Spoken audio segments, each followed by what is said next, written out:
Bapak Ibu sekalian yang berbahagia, di dalam WA saya dengan beliau Pak Ketua, saya tanya apa judul kita malam ni.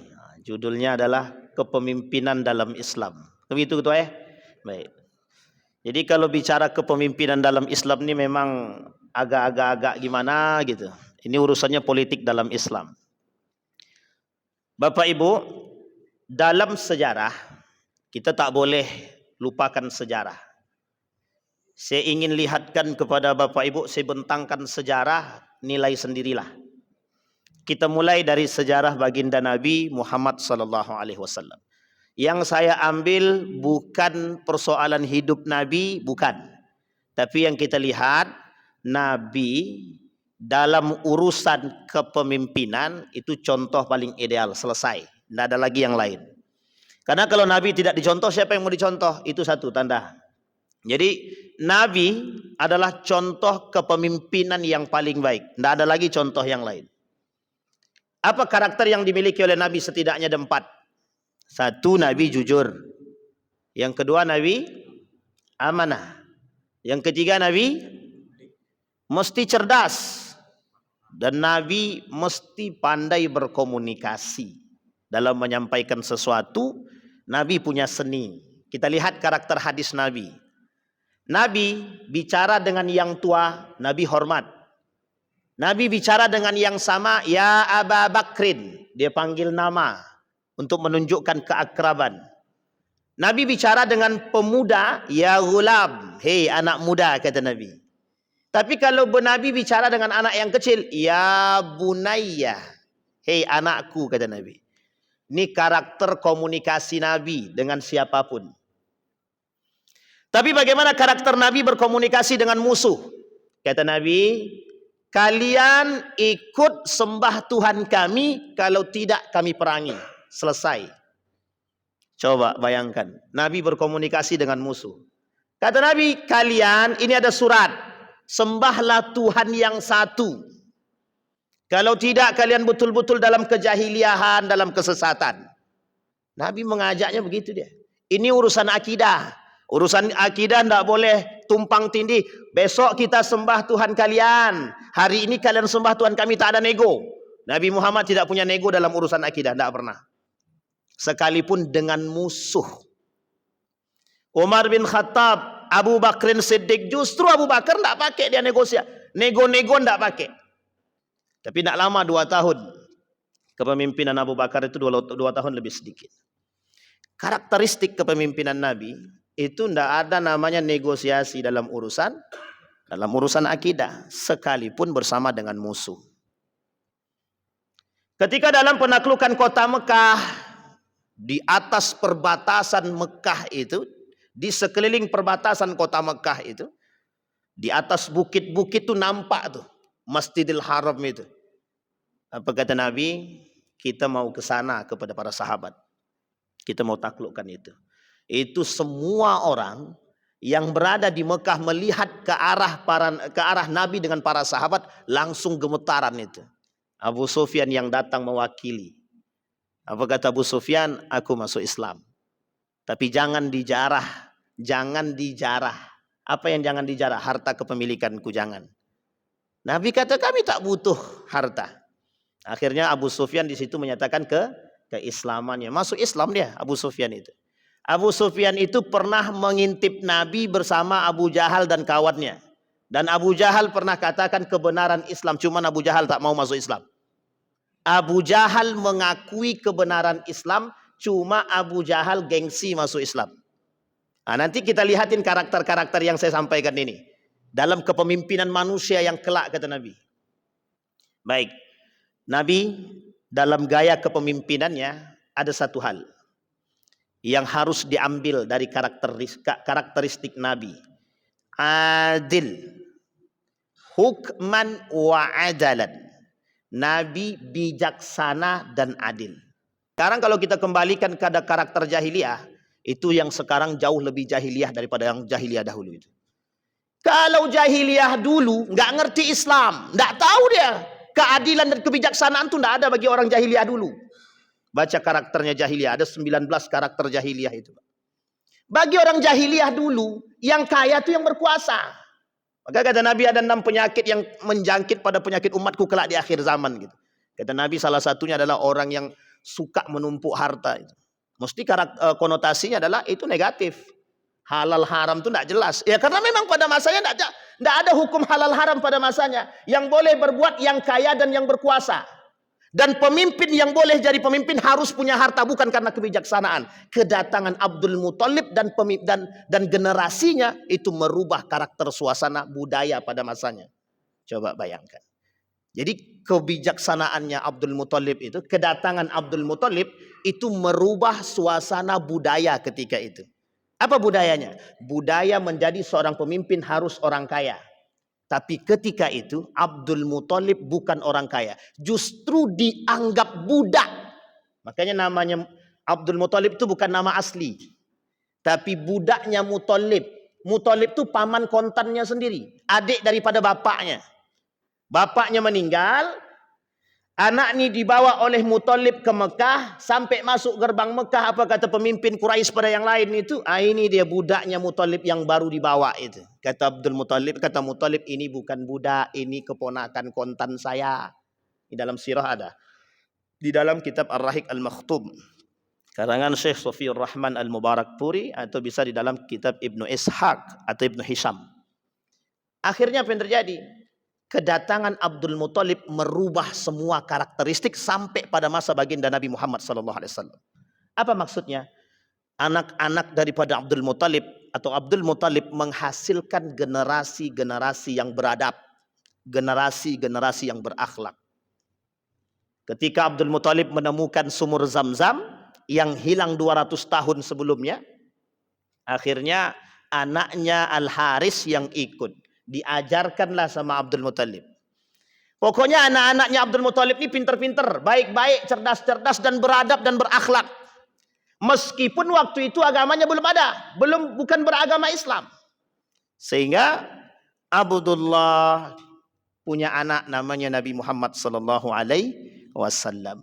Apa karakter Nabi? Karakter Nabi mencontoh pada karakter pamannya, mencontoh karakter kakeknya. Baik semua Pak, berakhlak. Nah, budaya itu hilang. Yang tadinya yang kaya yang bakal berkuasa, yang tadinya yang kaya yang jadi pemimpin berubah. Pada masa Nabi sampai akhir kepemimpinan dinasti Utsmaniyah. Maaf, sampai kepemimpinan Al-Hasan.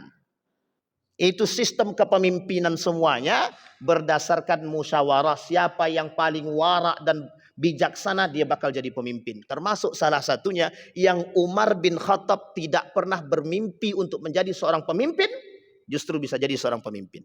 Umar bin Khattab itu perlu Bapak Ibu tahu, Umar bin Khattab dalam pandangan kabilah-kabilah Quraisy itu, Umar bin Khattab tidak dipandang. Tapi Umar ini orang kuat. Hanya orang memandang kalau Umar ini kuat, itu saja. Sisanya tidak dipandang, kabilahnya nggak dipandang. Tapi kapan dipandang? Setelah Umar masuk ke dalam Islam. Sampai hadis Nabi mengatakan, hadis itu mengatakan Islam akan diperkuat salah satu di antara dua. Satu di antaranya Umar bin Khattab. Yang kedua Abu Lahab. Tapi akhirnya yang masuk Islam siapa? Umar bin Khattab. Semenjak Umar bin Khattab masuk Islam, turun surat. Apa nama surat yang turun? Al-Hijr, ayat keberapa? 94. Tidak ada lagi istilah berdakwah dengan sembunyi-sembunyi. Fasda bima tu'mar wa a'rid anil musyrikin. Udah enggak saatnya kalian berdiam diri. Sekarang semuanya berdakwah. Kata Al-Quran. Lawan tuh orang-orang musyrik itu. Tapi tak disebutkan kafir di situ. Lawan orang-orang musyrik itu. Fasda bima tu'mar wa a'rid anil musyrikin. Gitu. Lawan orang-orang musyrik. Umar masuk Islam. Setelah itu diketoknya semua pintu-pintu tadi. Sekarang kita kembalikan. Nah, ketika Nabi Muhammad SAW meninggal, muncul banyak fitnah. Antara lain fitnahnya terhadap Abu Bakr Siddiq dan Umar bin Al-Khattab.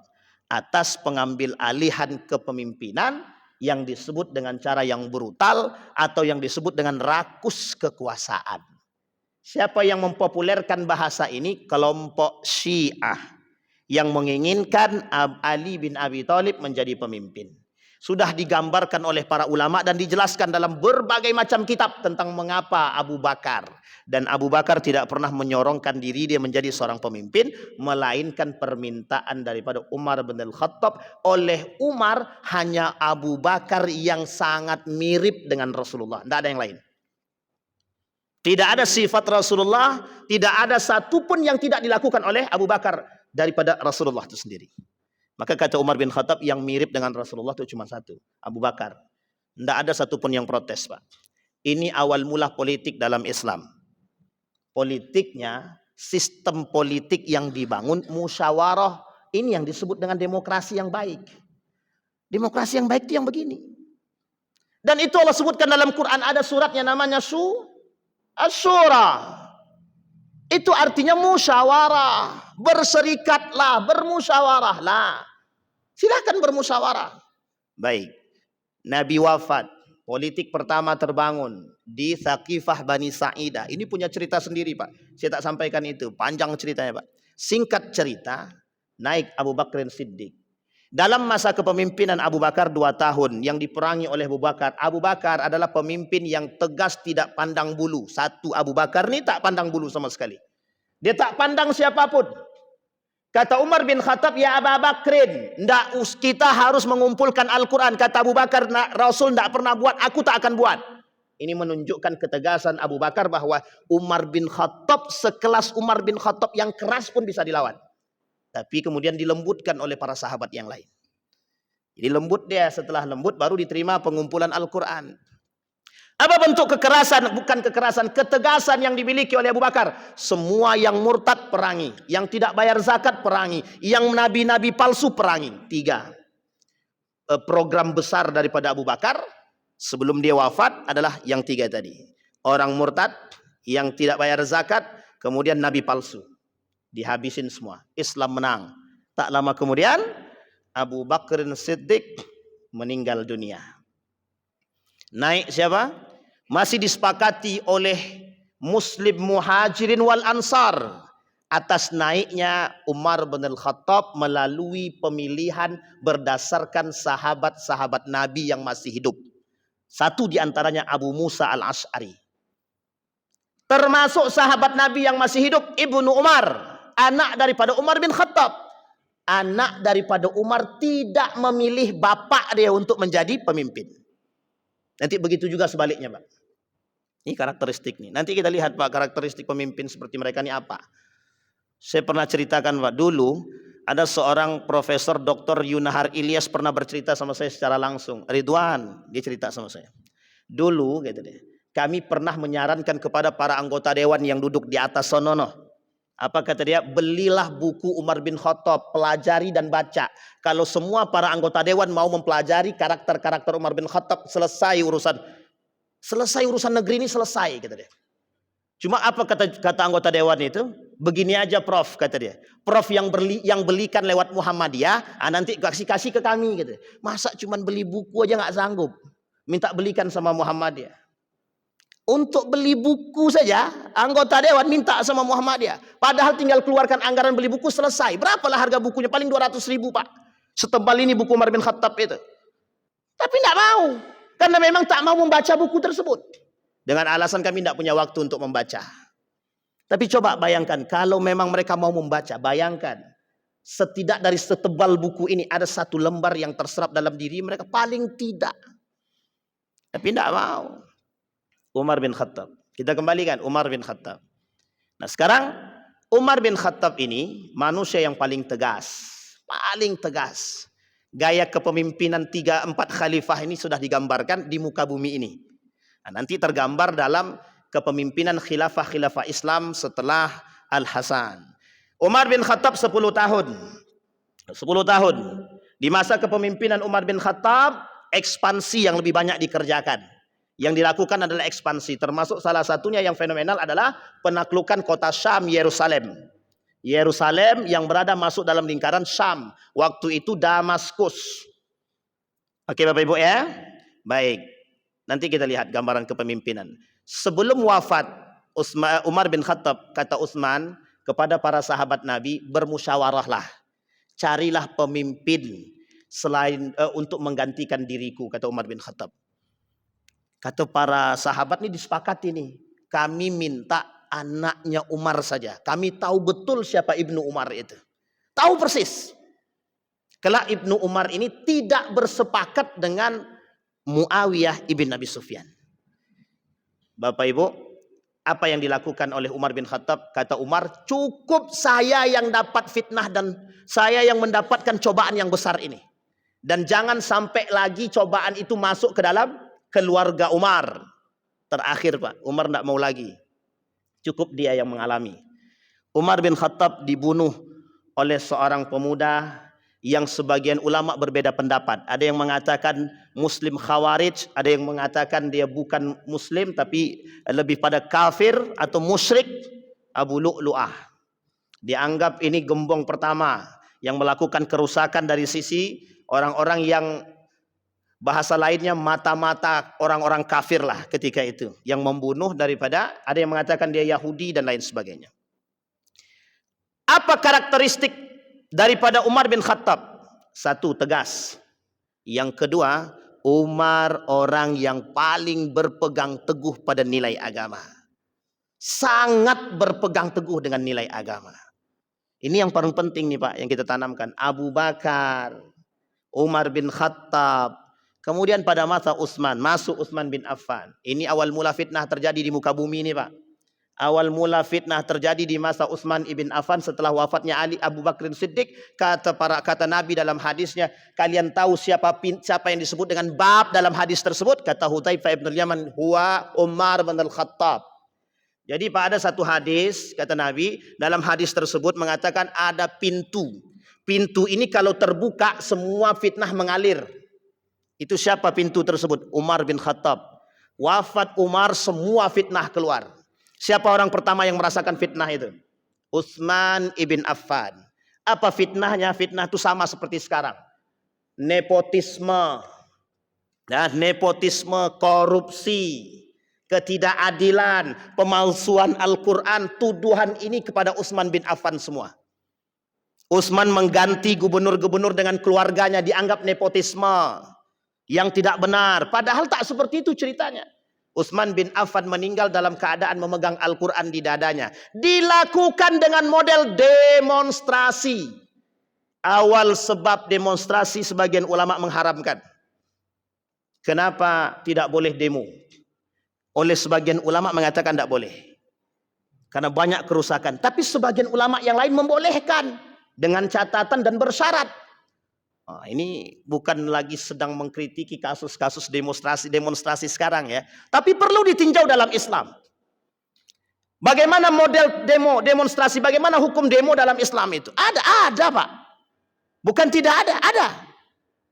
Sebagian ulama mengatakan boleh demo tapi dengan catatan harus dengan berakhlak dan beradab. Lebih daripada itu tidak boleh. Yang lain tidak boleh. Nah, coba bayangkan. Lalu sekarang bagaimana caranya? Tapi kemudian ulama yang lain mengatakan tidak boleh demo. Ini ulama yang lain. Ulama yang lain mengatakan boleh. Sampai di sini bisa dipahami Pak ya? Baik. Utsman di demo di rumahnya Pak. Sedang baca Al-Quran. Selesai baca Al-Quran masih di dada dan dibunuh di situ. Saya pernah ceritakan di sini. Berapa kali tusukan sudah pernah saya sampaikan di sini. Bagaimana model kepemimpinan Utsman? Utsman memang secara ketegasan Utsman tidak setegas daripada Umar bin Khattab. Tapi Utsman memiliki kelihayan yang lain. Apa kelihayan yang lain? Ekonomi masyarakat muslim ketika itu lebih baik daripada sebelumnya. Dan ini penting Pak. Ini karakter ini penting. Karakter Abu Bakar itu adalah karakter orang yang tingkat tinggi ilmu tasawufnya. Artinya kedekatan dengan Allah menjadi pionir pertama Pak. Yang kedua, Umar bin Khattab kalau pemimpin harus tegas. Di samping dia harus beriman, dia harus tegas. Poin ketiga, di samping dia beriman, di samping dia tegas, dia harus juga punya kekayaan. Kenapa? Biar tidak korupsi Pak. Bapak Ibu tahu apa hukum korupsi dalam agama? Kata Said Agil itu mencoba mentafsirkan ayat di dalam Al-Quran. Apa kata Allah di dalam Al-Quran itu? Innama jazaa'ul ladzina yuharibunallah. Ini dikategorikan orang-orang koruptor itu Nabi tidak mensolatkan jenazahnya. Maksudnya bagaimana? Kalau ada yang mau mensolatkan silakan, tapi dianjurkan pada semua ulama untuk tidak mensolatkan para koruptor-koruptor itu, jenazah-jenazahnya. Jangan solatkan. Karena kata Allah di dalam Al-Quran, au yunfauna minal ardi, dibuang dari bumi. Coba bayangkan, coba kalau yang kayak gini kita angkat. Coba kita angkat. Yang kayak gini nih, para koruptor tuh tidak usah disolatkan gitu. Pada masa Nabi Yusuf, orang kaya dimiskinkan, orang miskin dikayakan. Jadi ada ide dari salah seorang calon pemimpin. Bagaimana kalau koruptor itu dimiskinkan? Itu Pak ide terbaik Pak, daripada dibunuh, dimiskinkan. Biar dia terasa bagaimana rasanya jadi manusia miskin itu. Orang miskin tidak beriman hadis Pak. Orang miskin beriman itu yang mulia Pak. Jadi kalau hadis Nabi kita kaitkan, orang miskin pertama kali masuk surga itu kalau yang beriman. Kalau tidak beriman, tidak Pak. Paling cepat masuk neraka dia Pak. Ini nggak bisa dihisap, apa yang mau dihisap? Sudah jahat dia, tidak beriman, dia tidak perlu dihisap, masukkan aja langsung. Apa yang mau dihisap? Harta mau dihisap, tidak bisa, tidak ada. Nah, jangan salah Pak. Ini perlu dipahami karakteristik itu. Pada masa 3 kepemimpinan ini, mulai pada masa Abu Bakrin Siddiq, pada masa Umar bin Al-Khattab, pada masa Utsman bin Affan, itu hadis Nabi berlaku Pak. Tidak satu pun orang yang menempatkan posisi kecuali orang yang paling berhak di situ. Nabi bilang dalam hadisnya, "Idza wusidal amru ila ghairi ahli fantadhir sa'ah." Kalau kelak kata Nabi, kepemimpinan itu sesuatu itu diberikan kepada orang yang bukan haknya, yang bukan ahlinya, maka tinggal tunggu saatnya. Maksudnya apa? Kalau orang tak layak berbicara, jangan berbicara. Merusak. Ahli ekonomi jangan berbicara ahli tentang kedokteran. Dan tanda-tanda kehancuran itu sudah nampak sekarang Pak.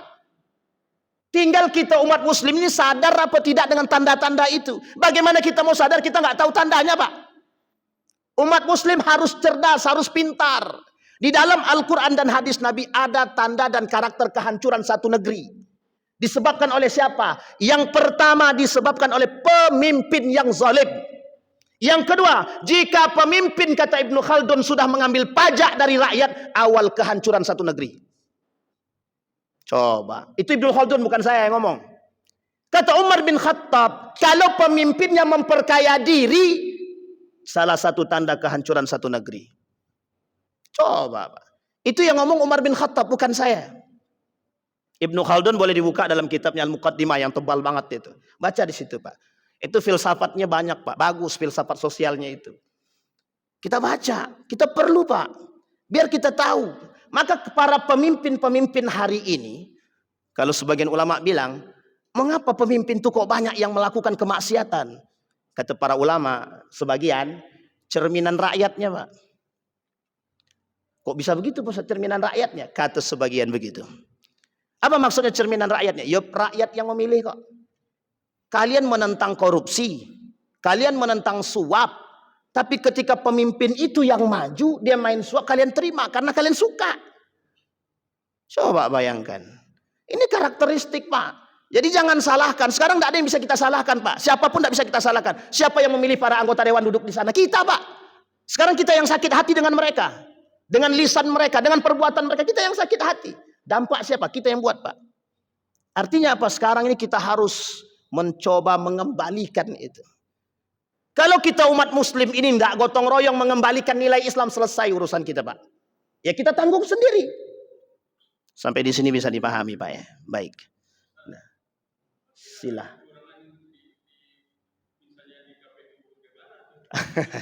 Bener. Sepakat itu Pak. Kata beliau, bagaimana kalau ada kecurangan di KPU? Ini dia jawabannya Pak. Baik, kalau kita tahu kecurangan di KPU kan yang pertama, kalau bisa kita lawan, kita lawan. Kalau ternyata kita sudah tak sanggup untuk melawan, maka ada yang dikatakan oleh para ulama. Syekh Hashim Al-Asy'ari pernah berkata, bertahanlah. Bertahanlah. Bertahanlah itu ada dua. Kalau Anda tak sanggup melawan mereka, maka bertahanlah, berada pada posisi yang biasa. Tapi kalau Anda tidak sanggup juga, maka beruzlahlah. Kita tidak mungkin beruzlah Pak. Artinya apa? Kita sudah melawan. Ada satu cerita Pak, yang sangat unik sekali. Ada seorang pemuda yang dikhianati dan disakiti oleh seorang panglima pada masa kepemimpinan dinasti Abbasiyah. Apa yang dilawan? Ini bukan soal kecurangan lagi. Apa kata dia? Malam hari dia bilang begini, Sa'uhajimuhu fis salah. Aku akan panah dia, aku akan tembak dia dengan solatku. Yang dikhawatirkan sekarang itu, bukan dikhawatirkan, yang dituntut dari umat muslim hari ini, serius bermunajat sama Allah, minta pemimpin. Dan ingat Pak, ini janjinya Allah, watilkal ayyam nudawiluha bainan nas. Pasti Allah pergulingkan, pasti Pak. Hari ini Allah lihatkan pemimpin yang zalim di hadapan kita. Allah pandangkan Pak, Allah lihatkan agar satu saja, liyudhiqahum min ba'dilladzi ma amilu bih la'allahum yarji'un. Kalian agar kalian memandang, kata Allah, ini loh hasil pilihan kalian, ini loh yang kalian buat dulu, pandang, perbaiki, agar kalian kembali kepada jalan yang benar, kata Allah. Agar kalian kembali. Jadi sekarang ini Allah perlihatkan kepada kita Pak, Allah perlihatkan. Apa kata Allah dalam Al-Quran? Zaharal fasad fil barri wal bahri. Kami tunjukkan kepada kalian, kata Allah, telah muncul di hadapan kalian kerusakan, kehancuran, disebabkan ulah manusia, bima kasabat aydin nas, gara-gara tangan manusia itu sendiri. Ini kata Allah ya, kata para ulama. Apa maksudnya? Ditafsirkan oleh para ulama, tangan manusia inilah yang menjadi rusaknya bumi yang baik ini. Bagaimana cara kerusakannya? Korupsinya lah, kemaksiatannya lah, kecurangannya lah, nepotismenya lah, semuanya Pak mereka lakukan. Sehingga ada satu hal, makanya Nabi Isa turun, itu cuma dua tujuannya Pak, kebijaksanaan dan keadilan yang menyebabkan perdamaian. Nah, apa kaitannya dengan yang tadi ditanyakan Bapak itu, bagaimana cara kita melawan KPU yang curang-curang itu? Satu, kalau kita sudah berjuang seperti yang dilakukan oleh para ulama kita kemarin Pak, dilawan Pak, dilawan. Tapi ternyata sudah sampai di sana kita tidak punya kekuatan apa, mereka tetap berlawan Pak. Apa yang harus kita lakukan? Kita tidak dibenarkan untuk berperang dengan mereka. Itu tak dibenarkan Pak. Berperang ya, berperang. Menyerang mereka kita tidak boleh. Tidak boleh. Maka kata guru saya pernah tanyakan pertanyaan yang sama kepada Profesor Dr. Haji Nahar Ilyas. Prof, apa yang harus kita lakukan? Apa kita harus melawan, turun ke jalan kemudian kita brutal? Jawaban beliau, itu bukan sifat orang-orang muslim. Nah, saya mengikut itu Pak. Artinya apa? Saat yang kedua katanya, bersabarlah, ada masanya katanya. Kapan masanya? Tapi kok masanya nggak nampak-nampak sekarang nih Pak? Tinggal tunggu. Pahami karakter-karakter tersebut. Nah, karakter yang saya sampaikan tadi Pak, kriteria yang sampaikan tadi, itu mulai nampak. Satu, kata Ibnu Khaldun, kalau sudah pajaknya besar-besaran diambil dari rakyatnya, itu tanda kebangkrutan satu negara dan kehancuran. Satu. Yang kedua, kata Umar bin Khattab, kalau sudah pemimpinnya, para pemimpin-pemimpin pemangku-pemangku itu memperkaya diri dan menumpuk harta, itu mesti tanda kehancuran satu negeri sudah nampak. Katanya. Disitulah peran para ulama Pak. Makanya saya berharap hari ini biar didengar sama siapapun, berharap hari ini saatnya ulama-ulama garis lurus duduk. Tapi kalau ulamanya yang ikut bertikai antara satu dengan yang lain, ulama itu ada dua Pak. Harus kita sampaikan, ulama itu cuma ada dua. Ulama'ud dunya, ulama'ul akhirah. Ulama yang baik dan ulama yang su'. Nabi bilang sendiri dalam hadisnya, kata Nabi, yang aku khawatirkan bukan Dajjal, kata Nabi. Tapi yang paling aku khawatirkan adalah ulama su' yang memperjualbelikan agama. Yang seharusnya agama dijadikan modal untuk menanamkan, menumbuhkan perdamaian. Tapi justru mohon maaf, diperjualbelikan. Kami jual fatwa, kami jual ini dan lain sebagainya, selesai. Ini dia poin penting. Bagaimana kemudian yang harus kita lakukan? Ada hal yang harus kita lakukan. Ada Pak. Ada karakteristik kebangkitan Islam. Jadi peradaban Islam ini itu bakal bangkit lagi. Bakal Pak.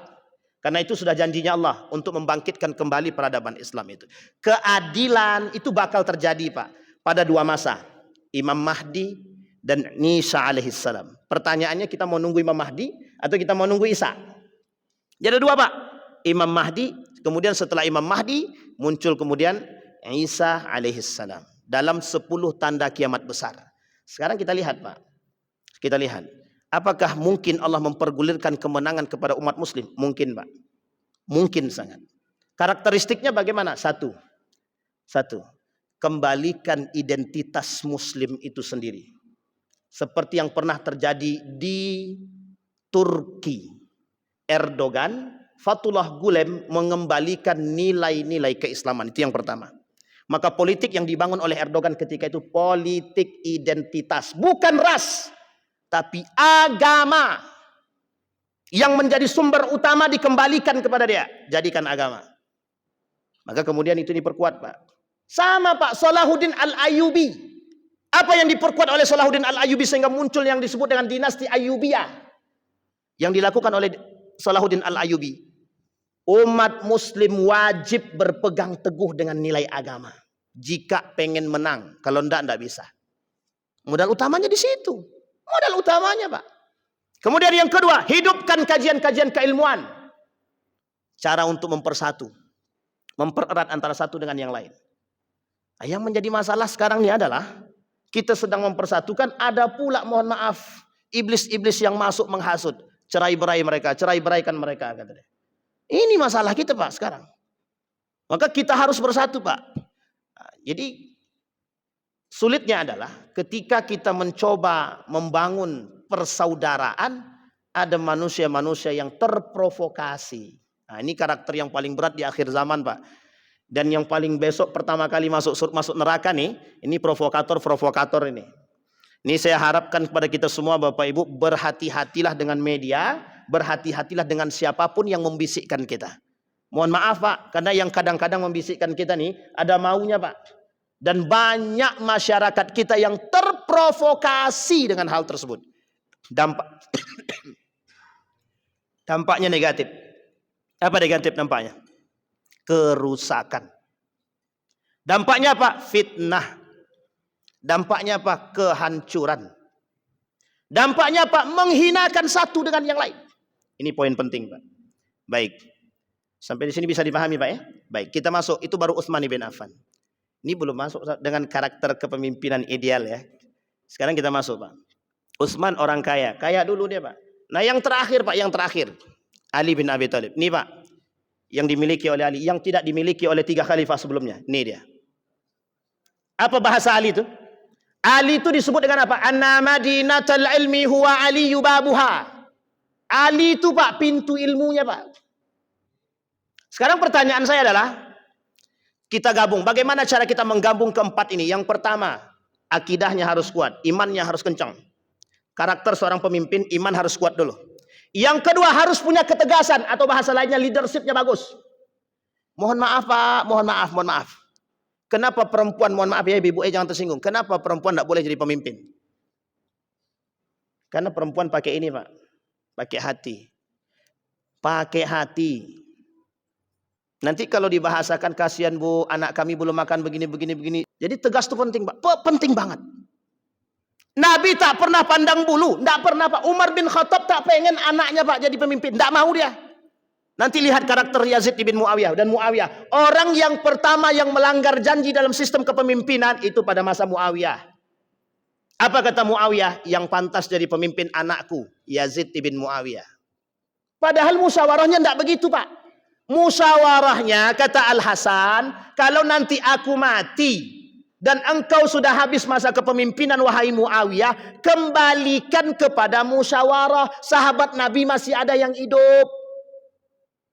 Tapi setelah Al-Hasan meninggal diracun, Muawiyah pun habis masa kepemimpinan. Kepemimpinan diberikan oleh Muawiyah kepada anaknya Yazid bin Muawiyah. Bapak Ibu tahu alasannya cuma 3. Satu, dianggap paling bisa menyatukan. Sepakat semua ulama yang ada di Damaskus ketika itu kefasikan Yazid bin Muawiyah. Fasik, pejudi, peminum khamar, pemain perempuan, selesai. Bahkan ada ulama yang mengatakan keluar daripada Islam, kafir dia. Tapi ulama mayoritas mengatakan fasik. Yang kedua, Yazid bin Muawiyah zalim, dianggap oleh ayahnya baik. Yang ketiga, alasan terakhir yang paling kuat, Pak. Tahu Bapak Ibu alasan terakhir paling kuat itu apa? Karena dia anakku. Bapak Ibu paham maksud saya ini? Nah, tak usah kemana-mana tapi ya, cukup di situ aja. Kita kembalikan Pak. Karakter yang kedua tadi tegas. Yang ketiga Pak, pemimpin harus punya harta. Wajib tidak, tapi harus iya. Tahu Bapak Ibu alasannya apa? Persis seperti apa yang dikatakan oleh Dahlan Iskan. Kalau pemimpin berduit tidak mungkin korupsi. Kalau pemimpin itu. Tapi Ustadz, kalau dia sudah cinta dunia mau pasti korupsi Ustadz. Sebenarnya bukan pasti juga. Tapi kalau imannya kuat, kaya dia, tidak mesti dia mau. Sulit Pak bagi dia untuk kembali korupsi itu. Ngapain saya korupsi? Apa buatnya dia lagi? Makanya nomornya 3. Sekarang yang terakhir Pak, yang keempat, ilmu Pak, cerdas. Kalau pemimpin itu mohon maaf betul. IQ-nya di bawah rata-rata. Siapa yang mau kami ikut? Yang kita mau ikuti siapa? Nah sekarang Bapak Ibu perhatikan, mohon maaf perhatikan. Yang naik jadi pemimpin hari ini harus kaya, harus pintar, atau harus beriman? Harus kaya, harus pintar, atau harus beriman? Yang naik hari ini. Kan saya tidak mau mengatakan demikian. Bu, sekarang ini kita masanya jahiliyah sekarang. Saking jahiliyahnya sekarang daripada yang dulu, itu kita memperebutkan kursi bukan dengan iman, bukan dengan cara yang sehat. Semua mengharamkan yang halal dan menghalalkan yang halal demi tempat duduk yang panas, tidak ada artinya sama sekali Pak. Sepanas apa sih kursi itu? Rupanya betul Pak, panas benar. Yang pernah merasakan, yang belum pernah merasakan ya nggak akan kerasa Pak. 4. Terakhir anak Nabi Al-Hasan cuma 7 bulan, anak daripada Ali bin Abi Thalib, memimpin cuma 7 bulan. Diracun, meninggalnya diracun. Bapak Ibu, kata Nabi, ini Nabi yang bilang bukan saya. Al-khilafatu min ba'di 30 sana. Setelah kepemimpinanku kata Nabi 30 tahun. Jadi selama 30 tahun ini masanya bagus. Setelah 30 tahun kata Nabi muncul yang disebut dengan mulkun adud, kepemimpinan yang zalim, diktator, otoriter. Dimulai pada masa siapa? Muawiyah bin Abi Sufyan. Meskipun tidak ada statement resmi yang mengatakan, tapi saya katakan nepotisme pertama dalam sistem khalifah itu terjadi pada masa Muawiyah ibn Abi Sufyan, yang menunjuk langsung anaknya Yazid ibn Muawiyah dan tidak mengembalikan sistem khilafah pada masa musyawarah. Jadi Bapak Ibu, berubahnya sistem musyawarah itu ditinggalkan kembali ke masa monarki. Kapan itu? Masa dinasti Umayyah. Perhatikan baik-baik. Muawiyah mengambil khalifah dengan cara paksa. Dinasti Umayyah dihancurkan oleh dinasti Abbasiyah dengan cara yang brutal. Dinasti Abbasiyah mengambil kekuasaan dari dinasti Umayyah dengan cara yang brutal, oleh kemudian Mongol mengambil kerajaan dinasti Abbasiyah dengan cara yang brutal. Dinasti Andalusia hancur dengan cara yang brutal. Turki Utsmani hancur dengan cara yang brutal. Sekarang pertanyaannya adalah, kemana umat muslim dan bagaimana cara kita mengambil ibrah dari kebrutalan mereka yang merusak? Itu perang saudara semua Pak. Perang saudara semua. Sekarang kita lihat Pak, mengapa Islam itu berubah dari tahap ke tahap itu. Sekarang kita perhatikan. Pada masa dinasti Umayyah, ada pemimpin yang baik, ada pemimpin yang zalim. Rata-rata di akhir kepemimpinannya itu yang memimpin mesti yang zalim. Sehingga yang terjadi kemudian apa? Hancur. Dinasti Abbasiyah sebelum kepemimpinan yang zalim, semua kepemimpinan yang baik, termasuk Harun ar-Rasyid masa kejayaan Islam. Nanti di akhir Marwan itu masa kepemimpinan Islam yang tidak baik, hancur Pak. Dinasti Turki Utsmani, kita langsung potong Turki Utsmani, tidak usah ke Andalusia, ke Mongol dan lain sebagainya. Kita langsung ke Turki Utsmani. Turki Utsmani sama. Terakhir yang baik pada masa Turki Utsmani Sultan Abdul Hamid II. Bawah setelah Abdul Hamid ada satu lagi. Setelah anak Sultan Abdul Hamid ini baru ada satu lagi, anak daripada Sultan Abdul Hamid yang kedua. Di sini sudah mulai cinta terhadap dunia. Karakteristik semua ini Pak, mohon maaf, kita ambil langsung kita potong. Karakteristik kesemua ini, pemimpinnya cinta dunia, cinta harta. Sampai di sini paham Pak? Bisa dipahami Pak ya? Nah, sekarang Bapak Ibu tinggal cocokologi aja. Lihat aja. Kalau para pemimpin kita rakus dengan hartanya dan mereka semua seperti itu, maka itu yang kemudian menjadi persoalan kita hari ini. Maka Bapak Ibu, tugasnya kita semua mengingatkan semampu kita. Kalau kita tak mampu lagi mengingatkan mereka, doakan mereka. Kalau sudah kita berdoa kepada Allah, kita serahkan kepada Allah. Biar Allah yang ngurus langsung, Pak. Nah, sekarang Bapak Ibu boleh lihat kejadian-kejadian itu, kita hanya bisa berdoa kepada Allah.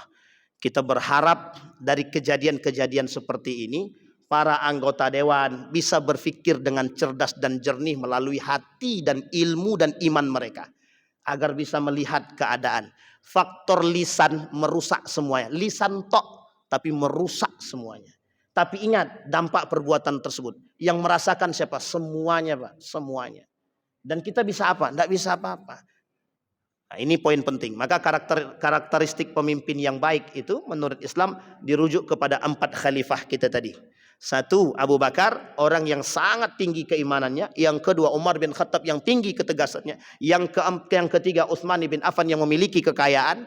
Yang keempat, Ali bin Abi Thalib yang memiliki kecerdasan dengan keimanan. Sehingga kalau kita punya pemimpin dengan karakter seperti ini, insya Allah kita akan punya masa depan yang baik. Sudah Bapak Ibu tampak siapa wajahnya? Sudah tampak siapa wajahnya Bapak Ibu? Ini tidak dalam rangka promosi ya, dan tidak ada siapa gambarannya. Kita berdoa semoga Allah turunkan karakter-karakter pemimpin yang seperti ini yang kita harapkan. Mudah-mudahan ada manfaat bagi kita semua. Kita berdoa minta waktu sedikit, kita berdoa kepada Allah. Mudah-mudahan Allah memberikan kedamaian kepada negara kita. Allah anugerahkan kita pemimpin-pemimpin yang baik, yang adil. Allah berikan keluasan. Allah berikan kelapangan hati bagi siapapun di antara mereka yang melihat kebrutalan-kebrutalan ini. Allah kemudian tanamkan dalam diri mereka karakter atau sifat-sifat yang baik, yang lapang dada, yang legowo, yang mau mengerti, yang mau melihat dengan mata dan hati mereka. Ya Allah, jadikan negara kami negara yang baik ya Allah, damai, aman ya Allah. Ya Allah, turunkan rahmat-Mu seluas-luasnya kepada kami ya Allah. Ya Allah, anugerahkan kami pemimpin-pemimpin yang hatinya dekat dengan-Mu ya Allah, yang hatinya dan nuraninya ya Allah bisa terhindar ya Allah, bisa terlihat ya Allah, melihat keadaan yang brutal ini ya Allah. Jauhkan mereka dari siasat-siasat syaitan untuk menghancurkan negeri ini ya Allah. Jauhkan kami ya Allah dari kebrutalan ini ya Allah. Jauhkan kami dari azab-Mu ya Allah. Jauhkan kami dari siksa-Mu ya Allah. Dekatkan kami kepadamu ya Allah. Berikan kedamaian dan keadilan kepada kami ya Allah melalui pemimpin-pemimpin yang beriman, yang adil ya Allah. Rabbana atina fid dunya hasanah wa fil akhirati hasanah wa qina adzabannar. Walhamdulillahirabbil alamin. Assalamualaikum warahmatullahi wabarakatuh.